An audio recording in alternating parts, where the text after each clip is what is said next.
ಆಚಾರ್ಯ ಮಧ್ವರ ಅವತಾರ ಭೂಮಿ ಪಾಜಕ ಕ್ಷೇತ್ರದಲ್ಲಿ ಮಧ್ವನವಮಿ ಪ್ರಯುಕ್ತ ಪಂಚಾಮೃತ ಅಭಿಷೇಕ, ವಾಯುಸ್ಥಿತಿ, ಋಕ್ಸಂಹಿತ ಯಾಗದ ಪೂರ್ಣಾಹುತಿ, ವಿದ್ವಾಂಸರಿಂದ ಪ್ರವಚನ, ವಿವಿಧ ಭಜನಾ ತಂಡಗಳಿಂದ ಭಜನಾ ಕಾರ್ಯಕ್ರಮ ಆಡಳಿತದಾರರಾದ ಕಾಣಿಯೂರು ಮಠಾಧೀಶ ವಿದ್ಯಾವಲ್ಲಭ ತೀರ್ಥ ಶ್ರೀಪಾದರ ಉಪಸ್ಥಿತಿಯಲ್ಲಿ ನಡೆಯಿತು.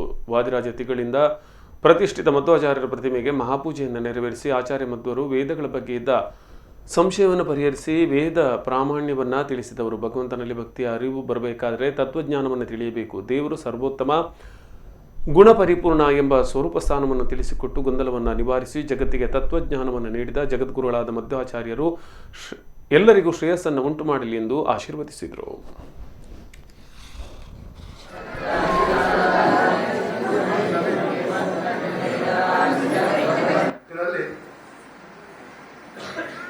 ನಮಗೆ ಯಥಾರ್ಥ ಜ್ಞಾನವನ್ನು ಮಾಡಿಸಿಕೊಟ್ಟಿರ್ತಕ್ಕಂತಹ ಆಚಾರ್ಯ ಮಧ್ವರ ಅನುಗ್ರಹವನ್ನು ನಾವೆಷ್ಟು ಸ್ಮರಣೆ ಮಾಡಿದ್ರೂ ಸಾಕಾಗುವುದು. ಆಚಾರ್ಯ ಮಧ್ವರು ಮುಖ್ಯವಾಗಿ ವೇದಗಳ ಪ್ರಾಮಾಣ್ಯವನ್ನು ತಿಳಿಸಿಕೊಟ್ಟವರು.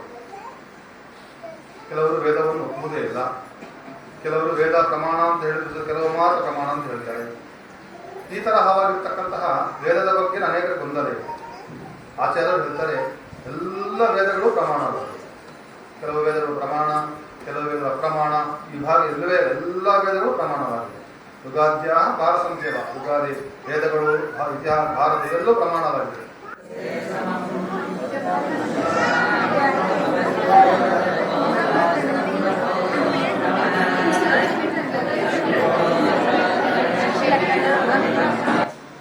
ನಮಗೆ ಮಾಡಿರ್ತಕ್ಕಂತಹ ಆ ಅನುಗ್ರಹವನ್ನು ನಾವು ಎಷ್ಟು ರೀತಿಯಲ್ಲಿ ನಾವು ವರ್ಣಿಸಿದರೂ ಸಾಧ್ಯವಾಗುವುದೇ ಇಲ್ಲ, ಅದನ್ನು ಮುಗಿಸಲಿಕ್ಕೆ ಸಾಧ್ಯವಿಲ್ಲ.